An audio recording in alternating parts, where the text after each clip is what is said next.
Bonjour à tous, bienvenue pour ce nouveau webinaire dédié au métier de thanatopracteur.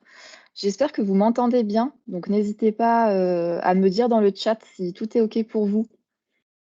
En attendant, je vais faire les présentations.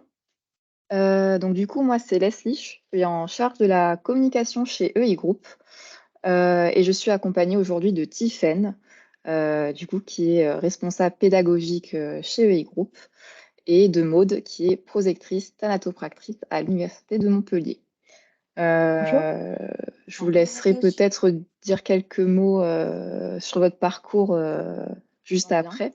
On va pouvoir poursuivre. Je vais vous faire une petite présentation rapide de e-group de formation de 30 ans d'existence. On forme en fait les professionnels des secteurs d'activité en tension comme les services à la personne, la logistique, la sécurité, le funéraire et bien d'autres. Donc nous sommes basés, le siège est basé à Montpellier, mais nous avons aussi 8 centres de formation physique en région Occitanie, PACA et Rhône-Alpes. Du coup, le funéraire est une expertise intégrée chez EI Group.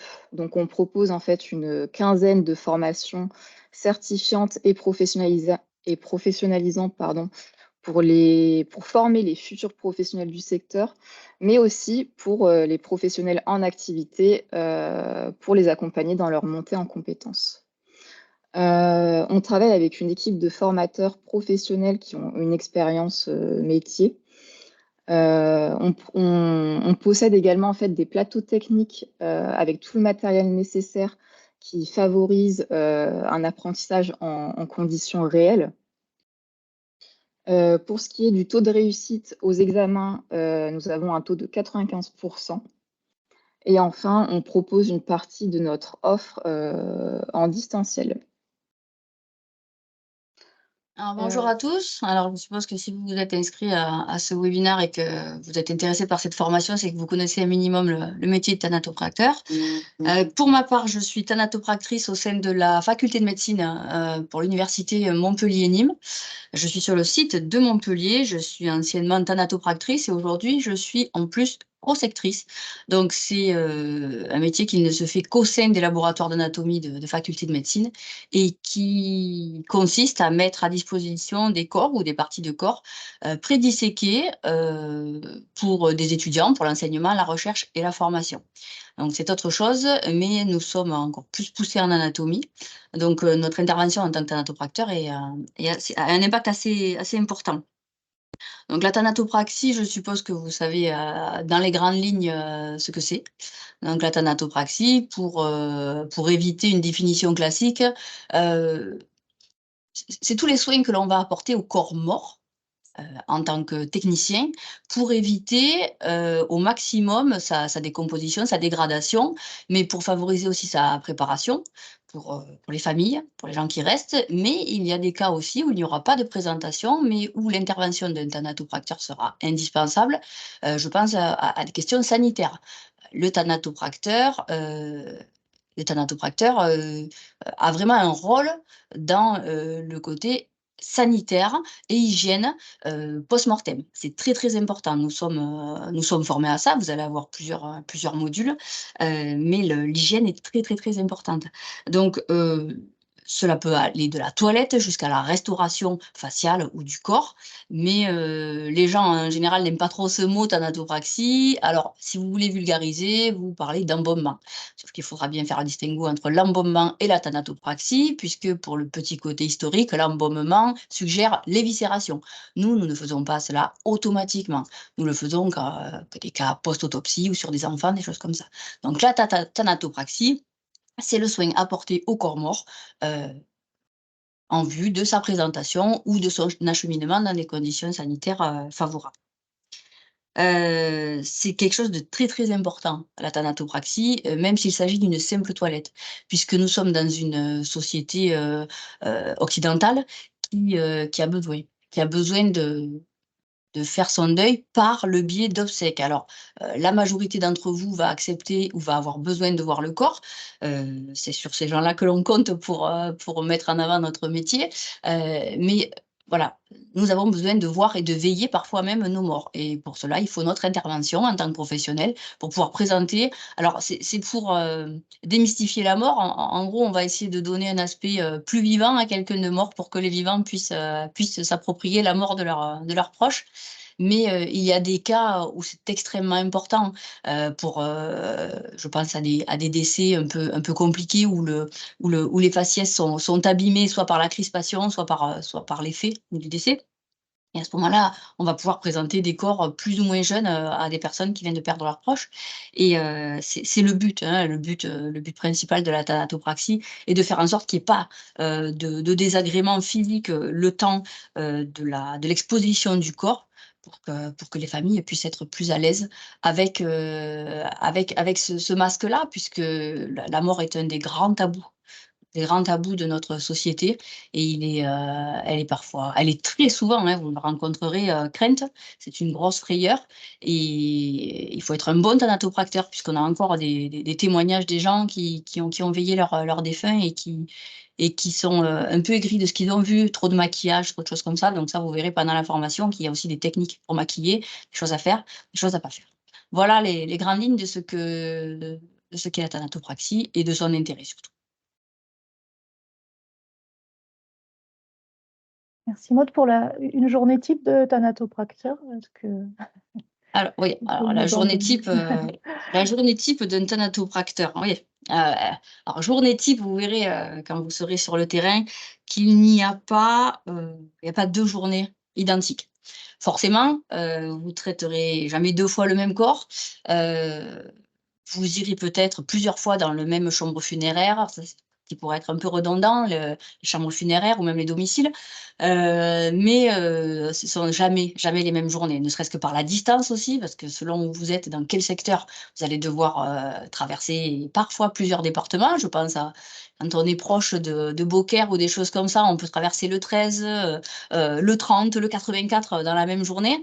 Donc ça, c'est un peu compliqué, mais voilà, ce qui vraiment, va permettre d'avoir une très bonne journée, c'est votre organisation. Voilà, il faut savoir que le maître mot en thanatopraxie, c'est l'adaptabilité. Il faut s'adapter à toutes les situations, à tous les corps, à tous les scénarios possibles aussi, puisque vous allez vous retrouver devant des publics différents. Vous vous allez, à ce jour, moi je suis quand même dans une région où on fait encore la présentation à domicile, mais dans les funérariums, voilà, vous pourrez être, tout seul, mais quand vous allez en domicile, vous êtes face à des familles qui sont en deuil, qui vont vous accaparer pour plein de questions, de choses comme ça. Donc il faut être prêt. Il faut être prêt à tout ça, mais il faut aussi être prêt, matériellement à tout ça, puisqu'il faut que vous adaptiez et que vous prépariez votre véhicule avec tout votre matériel, même si tout ne va pas être utilisé dans la journée, il faut que vous ayez entre les mains tout ce qui potentiellement va pouvoir vous servir puisque vous allez, arriver face à des corps qui, vous paraissent alors on parle du cliché de la petite mamie, qui vous paraissent faciles, sauf que c'est parfois dans ces cas-là que vous allez avoir le plus de problèmes puisque et la mamie, elle ne voudra pas se laisser faire. Donc vous allez vous retrouver dans des domiciles parfois où tout est exigu, où il va vous falloir, des canules différentes puisqu'il y aura des plaques d'athérome ou des artères un peu plus encombrées que d'autres. Il va falloir changer les draps aussi parce que vous allez apprendre à changer des draps, alors que des corps sont déjà dans le lit. Voilà, il va falloir être très, très organisé pour manquer de rien parce que vous n'avez pas le droit de dire à la famille: «Attendez, je reviens en fin de journée, là, j'ai pas pris ça, j'ai pas» ils veulent pas entendre ces choses-là. Déjà, ils ne veulent pas vous voir. Ils ne veulent pas vous voir parce que, voilà, on veut pas que quelqu'un s'approche du corps de notre proche. On vient de le perdre, on n'a pas envie. Puis avec tous les fantasmes aussi que suscite la thanatopraxie et puis sa réalité. Donc voilà, faites le nécessaire pour que les gens se souviennent de votre passage parce que vous aurez fait quelque chose de beau, mais pas parce que vous aurez été, 50 fois à votre voiture pour, récupérer du matériel ou même faire des allers-retours ou leur demander un service: «Que vous pouvez me prêter ça?» non, vous faites le plus invisible possible et pour ça, il faut que vous ayez un maximum de choses, le plus organisé possible pour que vous restiez le moins de temps possible et que tout soit le plus facile pour vous. Puisqu'à la fin de la journée, quand vous aurez fait 4, 5, 6 soins, votre corps aussi, va vous demander, de l'aide. Donc, au mieux vous êtes organisé, au mieux vous allez pouvoir travailler. Heu, vous voyez que le deuxième point, c'est la disponibilité. Sachez qu'il est très rare que vous soyez tranquille sur un soin puisque, vous allez toujours, si vous êtes bien implanté dans votre secteur, avoir des appels. des appels de pompes funèbres qui vont vous demander d'être là de suite ou d'être là le lendemain. Et ça, il va falloir que vous vous organisiez, on revient sur le même point, avec votre agenda pour dire, voilà, je viens, je sais qu'à telle heure, je suis à tel endroit, un soin dure tant de temps, je pourrais être là à telle heure, puisque voilà, il faut quand même aussi anticiper large, puisque vous pouvez avoir de très bonnes comme de très mauvaises surprises sur des soins. Donc, il faut aussi que vous organisiez votre agenda, vos heures de passage, pour promettre des choses aussi, parce qu'il n'y a pas que le privé, il y a aussi comment dire, dans le privé, il y a aussi vos employeurs, hein, si vous travaillez en tant qu'indépendant, pour promettre des choses à vos employeurs, enfin vos employeurs, ou en tout cas les personnes à qui vous allez donner vos factures, puisqu'il va falloir être cohérent dans vos horaires. Si vous leur dites que vous passez le matin, vous passez le matin, parce que derrière, vous ne faites pas attendre des familles. Donc, il faut être très organisé, bien connaître son secteur, bien se connaître petit à petit pour connaître à peu près la moyenne, la durée de soins que vous faites, et pouvoir répondre favorablement à tout le monde, puisque le non, en tant que thanatopracteur, on est censé, voilà, ne pas le donner. Voilà, à une famille, vous ne dites pas non, ou vous le dites avec des mots, puisqu'il y a un savoir-être, un savoir-faire, et qu'il va falloir que vous mettiez en place et vous vous adaptez. Parfois, c'est du mensonge par omission, mais voilà, on ne dit pas non, on s'adapte. Quand on est thanato, on dit oui, je vais faire ce que je peux, et vous faites le nécessaire pour faire tout ce que vous pouvez. La journée type d'un thanatopracteur, c'est ça, s'organiser, s'adapter et être disponible pour les familles et pour les pompes funèbres. Merci Maud. Est-ce que vous pourriez nous présenter quelques techniques de thanatopraxie? Vous en Alors, avez parlé au début, mais oui, alors les techniques de thanatopraxie, ça part de la simple toilette, jusqu'à la restauration. Puisque un thanatopracteur, aussi armé de bistouri soit-il, ne va pas forcément en user. Nous aussi, nous sommes embauchés pour faire des toilettes. Alors c'est vrai que, je ne sais pas si dans notre public, on a des personnes qui sont déjà infirmières ou aides-soignantes, des choses comme ça. Ce public-là connaît les toilettes mortuaires. Bon, nous, en tant que thanatopracteur, on a un peu de mal avec les toilettes mortuaires des infirmières. On vous expliquera pourquoi. À part si vous me posez la question, je peux vous expliquer pourquoi, mais ce n'est pas le sujet de suite. Mais voilà, de la simple toilette mortuaire, c'est-à-dire qu'il n'y a pas d'injection, c'est un assainissement du corps, un nettoyage, une mise en forme, un habillage et une présentation. Donc ça aussi, c'est très important, la toilette mortuaire, puisque c'est de là que voilà, émane aussi l'image que vous allez donner de. Vous avez votre petite patte à vous, puis il y a la présentation, donc des erreurs à faire, à ne pas faire. On croise les mains, on ne les croise pas. Voilà, c'est des choses que vous apprendrez au fur et à mesure. Ensuite, il y a le soin de conservation. Alors, le soin de conservation, effectivement, ce sera sur soit des adultes, soit des adolescents, soit des enfants, soit des bébés. Ça arrive.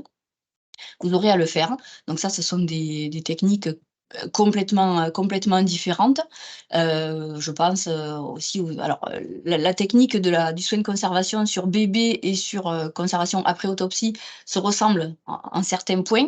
Donc vous verrez qu'un soin de conservation simple, donc c'est par injection artérielle, on parle de 6 points, donc en carotide, en axillaire et en fémoral. Donc c'est un soin de conservation, c'est par le biais d'injections de produits qui vont conserver, déshydrater, réhydrater, colorer, etc., par injection artérielle et par ponction. Le soin de conservation après autopsie, il y aura des autres techniques, puisque vous imaginez bien que par le biais d'une autopsie, il y a extraction d'organes, et surtout il y a invasion. Voilà, c'est une technique qui est très invasive et qui est très délabrante, donc qui empêche forcément, hein, puisque si on fait une technique par injection, c'est parce qu'on estime qu'on a un circuit fermé. Le circuit est beaucoup moins fermé après une autopsie, donc vous imaginez bien que les soins de conservation sont différents, sont beaucoup plus longs, puisqu'il y a aussi une réfaction au niveau de la tête, puisque une autopsie, pour ceux qui ne le savent pas, demande aussi l'ouverture du scalp et de la boîte crânienne pour atteindre le cerveau. Donc, ce sont toutes ces choses-là, voilà, qui sont présentées à la famille. Il va falloir masquer par certaines techniques. Il va falloir boucher des trous aussi qui ne sont plus étanches. Ça, ce sont les techniques de soins de conservation.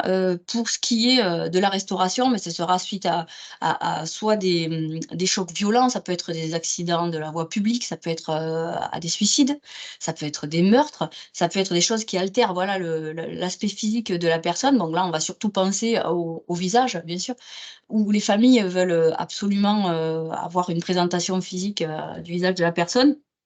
Donc il y a certains cas où, moi, parce que mon parcours aussi fait que j'ai été dans le funéraire, tout simplement avant d'être thanatopracteur, et moi quand il y avait des cas de gros délabrement, parce qu'il faut savoir que dans la région et même dans notre pays, la restauration faciale par le biais de cire et de maquillage, etc., se fait très peu.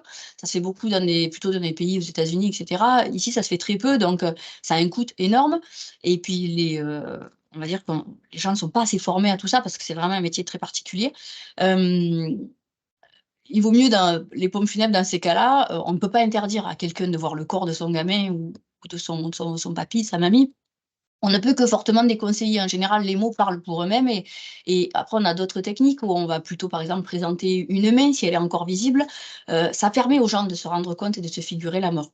Mais la restauration, voilà, c'est ça, c'est essayer de redonner quelque chose de visible à quelqu'un qui ne l'est plus. Il peut y avoir un délabrement. Vous imaginez bien que quelqu'un qui se tire une balle dans le visage, peu importe où, il risque d'avoir une perte de matière. Je pense à la mâchoire, je pense à ces choses-là.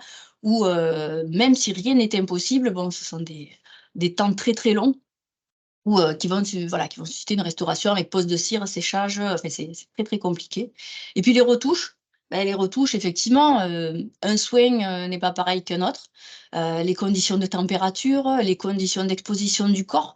Un corps qui va être, je peux vous expliquer un cas, hein, que j'ai pu avoir, une personne âgée qui a fait tout simplement un arrêt cardiaque dans son jardin. On est très rapidement venu le chercher, sauf qu'entre-temps, étant donné que c'était l'été, une mouche était venue pondre dans sa narine et même si le soin de conservation avait été fait, la famille est arrivée le lendemain avec horreur en nous disant qu'il y avait des larves. Voilà, ce sont des choses qui arrivent malgré le soin de conservation. Donc, on est amené à être rappelé pour repasser, faire une petite retouche maquillage ou masquer certaines choses, remettre les mains parce qu'on a quelqu'un qui a pris dans les bras, donc ça a fait bouger le corps, la main est tombée, les gens n'osent pas toucher. Voilà, pour des petites choses comme ça aussi, ça fait partie du métier de thanatopracteur. Donc, votre organisation sur votre agenda devra comporter une petite marge aussi pour repasser, vérifier aussi, parce que de vous-même aussi, c'est important, le lendemain d'un soin, de venir vérifier si tout a bien tenu, si tout s'est bien passé, si certaines colles ont tenu ou quoi que ce soit. Donc ça fait partie aussi des techniques de thanatopraxie à connaître. Merci Maud. Passons aux différents modes d'exercice. Alors oui, Vous pour en être avez- thanatopracteur, bon moi je suis pas un bon exemple puisque mon métier dans la fonction publique, en tout cas l'enseignement supérieur, ne demande pas l'obligation d'être thanatopracteur. Par contre, vous pouvez trouver des thanatopracteurs. Bon, mais moi dans mon métier pour le coup, c'est intéressant, hein, pour la fonction publique d'avoir un thanatopracteur de métier puisqu'on a quand même des techniques en plus. Vous pouvez en trouver, alors dans la fonction publique, vous pouvez en trouver aussi en morgue, en IML, en institut médico-légal. Vous allez en retrouver en pompe funèbre, alors, soit en indépendant, à ce moment-là, vous vous mettez à votre compte, et vous tournez, de pompe funèbre en pompe funèbre. Par contre, vous pouvez être aussi embauché par des gros groupes, je pense à IGECO, des choses comme ça, où ils ont un vivier de thanatopracteurs qu'ils dispatchent sur différents secteurs, nationalement, et au-delà. Vous pouvez être aussi embauché dans des pompes funèbres. Alors dans des pompes funèbres, si vraiment c'est un très, très gros groupe, vous pouvez faire que ça de la journée, mais en général, quand vous êtes embauché en tant que thanatopracteur, vous êtes aussi embauché en tant que conseiller funéraire. Voilà, vous êtes un peu multitâche. Voilà, où vous pouvez, trouver, des thanatopracteurs. Donc, dans le public rarement, mais dans le privé beaucoup et soit au sein de petites structures, soit au sein de grands groupes. Merci Maud. En termes de rémunération, est-ce que vous avez une idée Alors, la rémunération, elle va être différente aussi en fonction du mode du d'exercice. statut? Voilà, c'est-à-dire que si vous êtes embauché dans le privé, on peut dire que dans le privé et on le sait, tout est négociable. Dans le privé, tout est négociable. Si vous êtes à votre compte, c'est vous qui allez, tirer le fruit de vos efforts. C'est-à-dire qu'au plus vous allez faire de soins, au plus vous allez toucher. Par contre, ça veut dire qu'au plus de temps vous allez passer sur les routes et à travailler. Comme je dis toujours, on peut gagner 4 000 € en tant que thanato à son compte, mais on n'aura pas le temps de les dépenser, hein, puisque ça voudra dire qu'on sera parti, voilà, un thanato indépendant, il peut partir à minuit, revenir à minuit, voilà. Donc, en tant qu'indépendant, ça va dépendre. Ça va dépendre aussi de combien vous facturez le soin. Comme on dit en moyenne, voilà, 180 €, ça peut aller jusqu'à 250, 300. Après, bon, ça, c'est sans compter la restauration, bien sûr. Il y a les toilettes aussi qui sont beaucoup moins chères, mais il faut aussi compter votre matériel, votre consommable. Donc, si vous êtes à votre compte, là, c'est une fourchette qui est relativement grande, on va dire entre 2002, 2005, 4000, ça dépend. Il faut savoir si vous êtes associé ou pas. Si vous êtes salarié toujours dans le privé, Tout est négociable, c'est ce que je disais en tant que pompe. Donc là, peut-être autour des 1 900-2 000 €, je sais pas trop, là, ça fait longtemps que j'y suis plus du tout. Après, si c'est des gros groupes, voilà, vous avez un salaire qui, je suppose, voilà, augmente avec l'ancienneté aussi, augmente, avec le nombre de soins. Si vous avez un nombre de soins à faire, si vous dépassez, même au niveau des horaires. Mais bon, l'avantage que vous avez ici, c'est que vous avez votre consommable qui est fourni. Parfois, vous avez des avantages quand vous êtes dans des grands groupes où vous avez votre téléphone de fonction, voiture de fonction, vous avez des cartes essence, vous avez pas à vous soucier de tout ce que vous avez pendant pour le côté indépendant. Le côté indépendant, c'est sûr, vous êtes votre propre patron, vous faites ce que vous voulez, vous êtes à pied libre, il n'y a aucun problème. Ça n'a pas de prix, hein. Après, vous avez toutes ces démarches-là à faire pour renouveler votre stock, pour éliminer vos déchets, ce qui n'y est pas dans les grands groupes. Par contre, grands groupes, vous gagnez moins bien votre vie, vous êtes plus encadré, etc. Mais bon, tout est cadré. Ça dépend comment vous fonctionnez, si vous êtes quelqu'un qui avait besoin d'un cadre ou si vous êtes quelqu'un qui avait besoin de liberté, tout simplement. Donc la rémunération change en fonction de tout cela. Donc privé, public. Dans le public, vous gagnez très, très, très mal votre vie, ça, il faut le savoir. Mais bon, vous avez par contre là, le cadre, vous l'avez et vous ne bougez pas et vous n'avez pas de souci. Voilà, la rémunération, moi, je dirais autour des 2 000 €. Après, peut-être que quelqu'un me contredira, mais il faut compter à peu près ça. Merci Maud. Est-ce que vous avez quelques mots encore avant que je passe sur la partie formation, sur le métier, des conseils? Ah ben, moi, je suis très, très à titre perso, vous pouvez peut-être me retrouver sur le net, en tapant mon nom ou en tapant certaines choses là. Moi, je suis très, très active, pour, le respect de notre métier. Il y a malheureusement aujourd'hui beaucoup trop de personnes qui font ce métier, parce que ça fait bien à l'apéro de dire qu'on travaille avec des morts. Il faut que ce soit une vocation, une vraie vocation et ça se ressent dans votre métier quand c'est une vocation. Pour moi, c'est très important de le souligner. Vous ne serez que meilleur si vous êtes attaché à votre boulot. Être attaché à votre boulot, ça veut dire aussi, ne pas baisser les bras quand on est épuisé. Ça veut dire aussi, avoir le droit de pleurer quand ça va pas. Ça veut aussi, avoir c'est être voilà, c'est être, cohérent dans ce qu'on fait, s'adapter au maximum et savoir se rappeler pourquoi on fait ce métier-là et surtout respecter au maximum parce que là, vous allez porter le soin à quelqu'un qui ne peut plus le porter pour lui-même et sa famille elle-même, compte sur vous. Vous n'avez pas droit à l'erreur. Donc c'est un métier qui est prenant, qui est stressant, mais si vous le faites avec vocation, vous le ferez bien. Renseignez-vous bien sur beaucoup de techniques. Apprenez-vous aussi à élaborer des techniques. Sachez que vous avez la théorie et la pratique et dans la pratique, vous aurez des techniques voilà, qu'à l'école on n'osera pas vous dire. Voilà, c'est de la débrouille. Il faut être à la fois chirurgien, il faut être à la fois médecin légiste, il faut être à la fois coiffeur, esthéticien, il faut être thanato bien sûr, ça c'est voilà. Il faut être sculpteur et il faut aussi être, c'est un MacGyver. Moi je le dis toujours, on a des techniques parfois qui paraissent choquantes aux yeux du public, mais qui sont nécessaires quand vous avez des greffes de cornée et qu'on vous prélève les yeux, c'est pas des bouts de coton avec des coquilles qui vont oui, ça marche, mais qui vont être, les mieux. Sachez qu'un boulard, vous avez tous joué aux billes, les boulards font la taille des yeux. Moi, à plusieurs reprises, j'ai fait et j'ai vu des gens qui mettaient des boulards dans les orbites pour avoir le rendu le plus naturel possible. Si vos gestes sont les plus respectueux possibles quand vous le faites, il n'y a rien de choquant. Le but est que les familles soient heureuses et si vous, avec votre cœur, vous vous couchez le soir en disant: «J'ai fait ça, oui, ça paraît bizarre, mais par contre, je l'ai fait pour un superbe résultat et qu'une famille puisse être reposée», à ce moment-là, il y aura aucun problème à mettre des boulards qui n'ont rien à faire dans des yeux, mais qui pourront donner un aspect beaucoup plus naturel que certaines coquilles, par exemple, avec les yeux qui vont s'affaisser. Donc vous verrez qu'il y a la théorie et la pratique et ça, c'est très important de le garder en tête parce que toute technique est bonne à prendre et même les anciens vous le diront. Il y a des choses qu'on vous dit de ne pas faire à l'école, faites-le. Il y a des situations où il faut s'adapter. L'adaptabilité, c'est le maître mot. Pour moi, il y a 2 mots, c'est vocation et adaptabilité pour être un bon thanato. Merci Maud. Bah, écoutez, de toute façon, on reviendra s'il y a des questions. Et voilà, pour l'instant, je vais vous faire une petite partie sur la présentation, donc assez rapide, de la formation de thanatopracteur. Et puis, bien évidemment, si vous avez aussi des questions, parce que je suis passée trop vite sur certaines slides, bah, nos équipes pédagogiques et commerciales seront présentes pour vous répondre. Donc, sur la formation, bon, vous devez le savoir aussi si vous vous intéressez à la thanatopraxie. Donc, il y a un concours national qui délivre le diplôme. Donc, il y a 2 épreuves. L'examen théorique qu'il faut passer avec un numerus clausus, donc, qui est fixé autour des 65 candidats chaque année.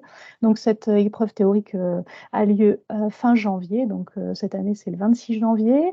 Et donc, chaque année, on a un décret qui nous donne la date.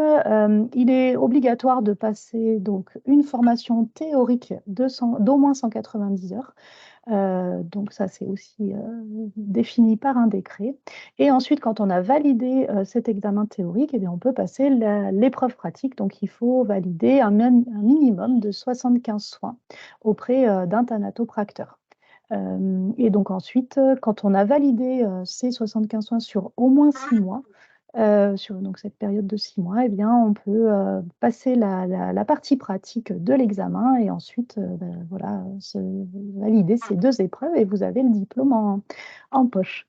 Concernant donc, nous, notre organisme de formation et l'organisation de cette formation. Donc, nous sommes associés à l'IFT, l'Institut français de thanatopraxie, et le groupe IGECO, dont vous a parlé Maud tout à l'heure, donc un grand groupe de thanatopracteurs qui est présent sur tout le territoire français. Notre offre, qu'est-ce qu'elle comprend? Donc, elle comprend 273 heures. Tout à l'heure, je vous ai parlé de 190 réglementaires. Donc, nous, on vous propose plus d'heures pour préparer au mieux. Donc, on a rajouté quelques heures à chaque fois sur les modules définis par le décret et pour préparer au mieux les épreuves de QCM, de questions courtes également. Nous proposons alors toute la formation en distanciel, à part les 3 premières journées qui sont en présentiel pour se rencontrer.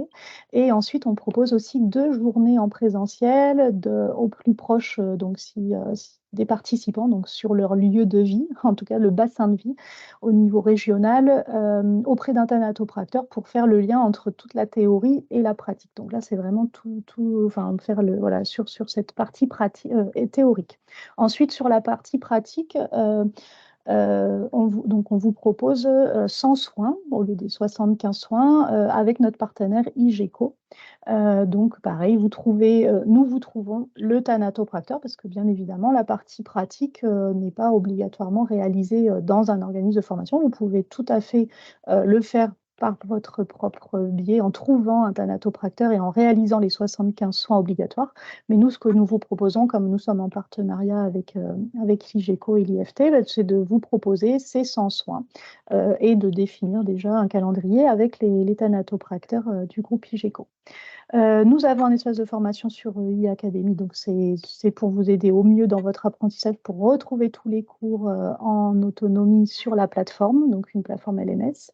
Et puis ensuite, un des plus, c'est aussi si vous choisissez de faire les 100 soins avec nous chez IGECO et on vous propose à la fin, quand vous avez réussi votre examen pratique, de pouvoir signer un CDI. Et si au bout des 3 années de CDI, vous avez la prise en charge de votre partie pratique de la formation qui vous est rétribuée par IGECO. Donc l'intérêt, voilà, c'est d'avoir accès à tous ces soins en thanatopraxie, d'avoir une possibilité d'avoir ce CD. Sur la formation à distance, donc je vous en parlais avec notre plateforme, mais voilà, vous avez 90% de la formation qui se réalise en distanciel avec donc 34 journées. Et comme je vous disais, les 5 journées de formation en présentiel, c'est le début de formation et les 2 journées chez un thanatopracteur. On a un objectif de 100% de réussite, donc c'est en fait de vous proposer, puisque de toute façon c'est un concours avec un numerus clausus sur la partie théorique, de pouvoir, si vous le ratez la première année, de pouvoir revenir la seconde année avec la possibilité de revenir sur la plateforme LMS, de refaire les tests, d'avoir la possibilité de contacter nos formateurs et d'avoir cet espace de révision en accès illimité sur notre plateforme. Voilà pour la partie de l'organisation de la formation. Voilà les prix, donc c'est 8 743 € tout compris. Donc vous avez l'enseignement théorique avant le concours, donc de 5 250. Ensuite, vous avez la partie pratique, donc là, comme je vous disais, avec cette possibilité d'avoir les 100 soins avec nos partenaires et voilà les frais d'inscription. Et donc, les 3 120 € remboursés, c'est si vous signez un CDI chez notre partenaire IGECO. Ensuite, sur les dispositifs de financement, donc c'est une formation qui est au répertoire national des certifications professionnelles. Donc, vous avez la possibilité d'avoir un financement avec votre CPF. Donc, vous pouvez financer jusqu'à 100% de votre parcours. Si vous n'avez pas assez d'euros sur votre CPF, vous pouvez bien évidemment le compléter avec un financement personnel, mais également avec d'autres financements donc ex-Pôle emploi, donc France Travail pour les demandeurs d'emploi, avec un projet de transition professionnelle si vous êtes salarié et auprès de votre OPCO également si vous êtes salarié de pompe funèbre. Si vous êtes par exemple conseiller funéraire, où vous avez au moins un niveau bac, vous pouvez postuler et voir comment financer. Mais ça, c'est pareil, si vous avez plus de questions sur les financements, nous sommes présents pour vous aider aussi à trouver le meilleur financement possible. Voilà pour la présentation. Donc, nous avons deux sessions de formation, celle qui commence en mars et celle qui commencera en octobre. Donc, ça, c'est pour vous proposer deux solutions d'organisation. Bien évidemment, ces deux formations vous permettront de vous inscrire au concours théorique de janvier 2025. Voilà pour l'organisation. Donc, il y a les journées de révision. Que vous ayez commencé en mars ou en octobre, vous aurez ces journées de révision quand même en janvier, juste avant de réaliser le concours théorique. Merci beaucoup à toutes les deux. Je vais vérifier effectivement si on a des questions. Alors, on n'en a pas encore, donc n'hésitez pas dans le chat, si vous voulez préciser certains points pour la partie métier ou formation.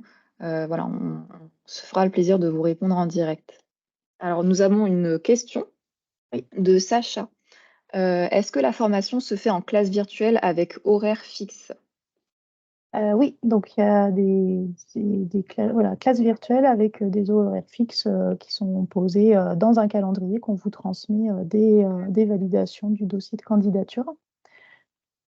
Donc oui, et après, on a forcément sur la partie auto-formation, parce qu'il y a aussi des temps, il y a beaucoup, alors je ne sais pas si Maud va le valider, mais il y a aussi, pour préparer ce concours théorique, il faut quand même savoir qu'il y a un travail personnel qui est quand même assez conséquent de révision.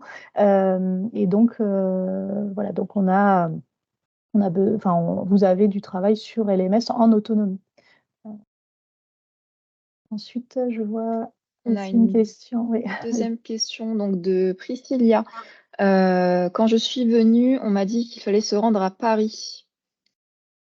À quel moment faut-il se rendre à Paris? Alors, c'était sur les 3 premières journées. L'organisation se fait sur Paris, chez IGECO, et ensuite le concours théorique se fait aussi à Arcueil, à Paris, dans les lieux d'organisation du concours. Et ensuite, sinon, tout se fait donc en distanciel. Et comme je vous disais, les 2 journées se font de thanatopraxie auprès d'un thanatopracteur se font en région au plus proche de chez vous, pour justement ne pas avoir trop de déplacements. Très bien. Nous avons une question de Morgane qui souhaite savoir si avec les diplômes de gérant et de PF, je ne sais pas à quel métier cela fait référence, mais est-il possible de s'inscrire à la formation? Alors, Tout le monde peut s'inscrire, à mon sens, à il faut partir du moment où les avoir un gens ont leur niveau, bac. voilà, le niveau baccalauréat. Donc, il n'y a pas de souci. Il faut juste avoir ce niveau bac. Nous, on vous conseille aussi de faire un soin à minima en amont. Donc, si jamais aussi vous ne trouvez pas de thanatopracteur auprès de qui faire un soin, on peut vous aider aussi à trouver ce thanato pour faire le soin et que vous ayez déjà une vision du métier dans la réalité. Parce que voilà, Maud a bien décrit, mais c'est vrai que de le vivre en vrai et d'être au proche d'un thanatopracteur, c'est quand même ce qui est essentiel aussi avant de s'engager dans cette formation. J'ai une question pour vous, Maud, d'une thanatopractrice qui a eu un cas avec un défunt qui était complètement vert et qui demande ce que ça signifie. La question, elle est sur quoi? Sur le question-réponse ou Oui, conversation? oui, Hop, question-réponse de Julie. je vois pas.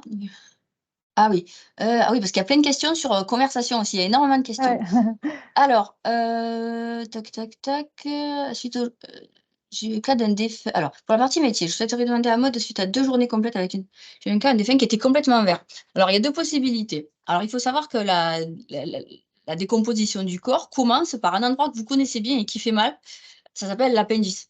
Quand ça s'enflamme, ça fait mal. En fait, ce qu'on appelle la tache verte abdominale commence par l'appendice et se répand dans tout le corps. Donc ça, c'est un signe, de début de décomposition, de putréfaction. Donc il peut y avoir soit, ce côté-là, donc je suppose que c'était un défunt qui n'était pas, comment dire? Qui n'avait pas reçu de soins encore, hein, vous me direz si je me trompe. Ça, c'est que la décomposition est très avancée. Enfin, avancée en tout cas, parce que c'est la tache verte abdominale qui s'est avancée. Après, le deuxième cas de défunt vert, ça peut arriver après le soin. Ça, c'est quand on a utilisé le mauvais produit en cas d'ictère, hein. C'est-à-dire que ce qu'on appelle la bilirubine se transforme en biliverdine. C'est-à-dire que quand on a un cas d'ictère, de jaunisse, on ne peut pas injecter le même produit que pour tous les autres soins. Sinon, effectivement, le corps verdit. Mais le corps vert que vous avez vu, s'il n'était pas traité, c'est que ça faisait un petit moment qu'il était décédé dans des conditions qui ont favorisé la prolifération des bactéries et donc le corps est devenu vert, par manque de soins, tout simplement. Très bien. Caroline qui demande, on lui a fortement conseillé de faire une immersion de 3 semaines. Est-ce que nous validons cette info? Alors pas 3 semaines, hein, de faire une immersion, mais auprès d'un thanatopracteur et qu'elle ait, vu, voilà, ça peut être un soin, voire plus, mais en fait qu'elle ait vraiment, vu la réalité, hein, de ce que disait, Maud tout à l'heure, hein, c'est enfin voilà, que ça soit du concret, en termes d'organisation, de comment ça, voilà, ça s'organise et qu'il n'y ait pas voilà, de vision de ce qu'on peut voir à la télévision, par exemple, dans des séries télé, mais qu'on soit bien confronté à la réalité du métier. Et donc, c'est vrai que bah, par là, on passe aussi avec des discussions très, enfin, voilà, avec un thanatopracteur. Donc, la Maud nous en fait part, mais c'est vrai qu'en vivant le soin, enfin, Maud, je vous laisse. Oui, 3 semaines, alors fortement conseillé, moi je le rejoins puisque, il peut arriver selon les régions dans lesquelles vous êtes, où pendant, 2, 3, 4 jours, il y ait pas de soins. Ça peut arriver. Moi, je suis tombée dans une période où moi j'ai passé mon concours, où pour avoir mes 100 soins, puisqu'à l'époque c'était 100 obligatoire, il y a eu des semaines où j'ai rien eu donc et puis, comme je disais, un soin n'est pas pareil que le suivant, donc c'est bien pour avoir un petit tour d'horizon, Oui. Voilà, mais c'est pas obligatoire Ah pour non, de toute façon, rentrer il y a dans la aucune formation obligation, théorique, mais mais ne c'est vrai serait-ce que que pour c'est conseillé. s'acclimater, Voilà. à certains bruits, à certaines choses, à Mais certaines voilà. techniques, à différents, comment dire? À différents environnements. C'est bien d'en voir un Mais au maximum, moins, ouais. voilà, oui, mais au moins un. Déjà, voilà, de Voilà, toute déjà c'est façon, bien, on oui, un a, oui. voilà, j'en ai pas parlé, mais on a un dossier de candidature à renseigner et ensuite on a un bilan de positionnement avec des psychologues du travail de chez nous qui vont aussi vous faire passer bah, un entretien avec des questions, vous montrer des vidéos. Enfin voilà, il y a tout aussi avant de rentrer en formation, de vérifier que votre projet tient la route. Voilà. Oui, parce que si je peux me permettre, une Oui. petite chose, moi, il y a très longtemps, quand j'ai vu pour la première fois un soin de conservation, j'y suis allée en courant puisque c'est ce que je souhaitais. Mais, c'est important de voir un soin quand même, pas simplement avoir déjà vu un défunt. Parce que forcément, toutes les personnes, le kidam qui vient se présenter pour regarder, un soin de conservation, va s'attendre à quoi? À voir des choses pas forcément agréables. Donc on se dit: «C'est bon, j'ai vu pas mal de films d'horreur, ça devrait aller». Ensuite, on va s'attendre à une odeur, d'accord? Le goût, on le met à côté, hein, y a pas c'est le seul sens dont vous avez pas besoin. La seule chose à laquelle on ne s'attend pas, et moi, c'est ce qui m'a marqué à mon premier soin, c'est l'ouïe. Il y a des sons très particuliers pendant un soin de conservation. C'est pourquoi il est important d'aller voir un soin de conservation pour couvrir absolument toutes ces choses-là. Parce que sachez qu'il y a des choses auxquelles vous ne vous attendez pas. Donc, allez voir un soin de conservation Et n'y allez pas en vous disant tout va bien se passer. C'est le meilleur moyen pour faire un malaise. Dites-vous que vous êtes avec quelqu'un qui va vous accepter pour vous faire observer quelque chose, posez toutes les questions possibles, ayez une observation active en laissant bien sûr le professionnel faire son truc. Tant qu'il ne vous invite pas, faites-vous discret. Mais allez-y, c'est important pour justement couvrir des choses et des traumatismes que vous ne pourrez peut-être pas toucher du doigt juste en imaginant. Puis l'imaginaire fait beaucoup de choses aussi. Donc oui, c'est très important d'aller voir un soin. Très, très important. Super. Et Nous avons Jao qui nous demande si les soins sont payants ou sont-ils compris dans le prix de la formation? donc, les soins sont compris dans le prix de la formation, dans les soins pratiques, là, les 100 soins, donc tout est compris. Ensuite, si vous ne alors ça, je réponds en plus à une autre question. On n'est pas obligé de faire la partie pratique avec nous chez EI Group. C'est ce que je vous disais tout à l'heure, c'est que vous pouvez décider d'aller trouver vous-même un thanatopracteur auprès de qui faire ces soins-là. Voilà. Après, dans la pratique, ça se fait de plus en plus où les thanatopracteurs vous proposent de demander voilà, que vous leur donniez une compensation quand ils vous prennent en tant que stagiaire pour ces soins-là. Donc voir voilà, auprès de votre réseau si vous avez des thanatopracteurs qui peuvent vous permettre de faire cette formation, puisqu'il faut que vous validiez, que vous prouviez que vous avez fait à minima 75 soins en 6 mois minimum, pour pouvoir passer votre partie pratique du diplôme. Voilà, voyez si, il est si vous avez dans votre réseau un thanatopracteur qui vous permet de faire cette formation pratique. Et sinon, si vous n'avez pas, et ben voilà, nous, on vous propose nous, on vous propose jusqu'à 100 soins avec notre partenaire IGECO. Et donc, bien évidemment, le plus proche de chez vous. C'est aussi l'idée, c'est que comme notre partenaire est quand même assez... Enfin, voilà, on a peu de zones blanches, zones non desservies en France sur le territoire. Donc, de trouver au mieux un thanatopracteur. Et puis même, au pire, si ça tombe dans une zone qui est peu desservie, de voir dans les réseaux internes qui peut vous trouver un partenaire. Voilà. Je ne sais pas si j'ai répondu. Je vois une question qui est très intéressante là, qui est bonjour, quelles sont les fautes les plus graves qu'un thanato puisse faire? Une faute grave. Alors des erreurs, on en fait tous, et sachez que vous êtes des êtres humains, hein, vous n'êtes pas des machines, et même les machines se trompent. Alors sachez que parfois on peut faire des bêtises. Il y a des choses qui sont irréversibles, mais on ne peut pas appeler ça des fautes. Les fautes, vraiment, alors les bêtises, ça, si une autre question se pose, je pourrais y répondre, mais les fautes les plus graves, c'est ne pas vérifier l'identité du défunt. Quand vous arrivez dans une morgue et que vous avez plusieurs défunts, c'est la première chose à faire dans tous les cas. Vérifier que tous les papiers sont en ordre et vérifier l'identité du défunt pour lequel vous êtes amené et vérifier le bracelet. C'est une faute très grave parce que si vous faites un soin de conservation sur quelqu'un qui n'en a pas demandé et surtout qui n'est pas la bonne personne, vous imaginez bien, ça peut très bien être un témoin de Jéhovah, un musulman, une personne qui ne souhaite pas de soins de conservation ou pas, tout simplement pas la bonne personne, ça c'est très grave. Ne pas vérifier l'identité du défunt. Ne pas se protéger soi reste une faute très grave. Une autre faute est de ne pas vérifier, par exemple, la présence d'un pacemaker, d'une pile cardiaque. Il faut toujours vérifier et avoir en main le certificat médical de décès, même s'il est coché qu'il n'existe pas de pile, de stimulateur cardiaque. Il faut toujours vérifier, parce qu'un corps qui part en crémation avec une pile, c'est l'explosion du four crématoire. Ça, c'est très grave. De ne pas vérifier le certificat médical de décès. Il faut toujours aussi regarder le corps, vérifier s'il n'y a pas des choses qui sont passées un peu à la trappe, des blessures, des choses comme ça. Une autre faute très grave aussi, c'est de ne pas respecter les volontés de la famille. Après, les erreurs de soins, des choses, ça reste... les aléas du métier, on essaye d'en faire le moins possible, mais les grosses fautes, c'est de ne pas vérifier l'identité du défunt, de regarder effectivement s'il n'y a pas de stimulateur cardiaque, ça c'est très important, et de ne pas respecter les volontés, des choses comme ça, de masquer des choses, de jeter du sang, ça c'est une faute très grave. On a ce qu'on appelle des DASRI, c'est des déchets d'activité de soins à risque infectieux. On a des moyens pour récupérer les fluides ou toute autre chose qui doit être éliminée. De vider vider du sang dans des baignoires, des choses comme ça, pareil, c'est une faute très, très grave. Ça, c'est de manquer à tout ce qui est sanitaire, tout ce qui est légal et voilà, comment dire, à l'identité du défunt, ça, ce sont des fautes très, très graves. Le reste, ce sont des erreurs professionnelles. On n'est pas à l'abri de quoi que ce soit, on n'est pas infaillible et il faut surtout pas, bon, il faut se mettre la rate au courbouillon pour tout ça parce que bon, c'est important, on n'a pas le droit à l'erreur. Et par contre, ça arrive. Il faut vous dire que vous n'êtes pas infaillible. Par contre, vous devez être irréprochable sur le côté légal et sanitaire. Vous êtes embauché pour ça. Voilà. Très bien, merci beaucoup. Écoutez, le webinaire touche à sa fin. Je pense qu'on a répondu à pas mal de questions. J'ai vu la question passer sur la possibilité d'avoir la présentation. Donc, on vous l'enverra par mail, il n'y a aucun problème. Si toutefois vous avez d'autres questions concernant la formation, le métier, les dispositifs de financement, je vous invite à remplir le formulaire que j'ai mis sur le chat. Et voilà, quelqu'un de l'équipe vous recontactera.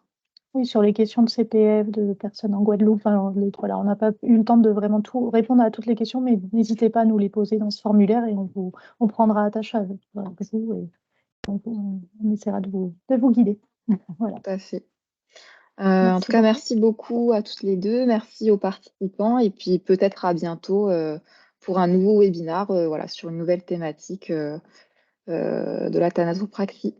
Merci Merci. beaucoup.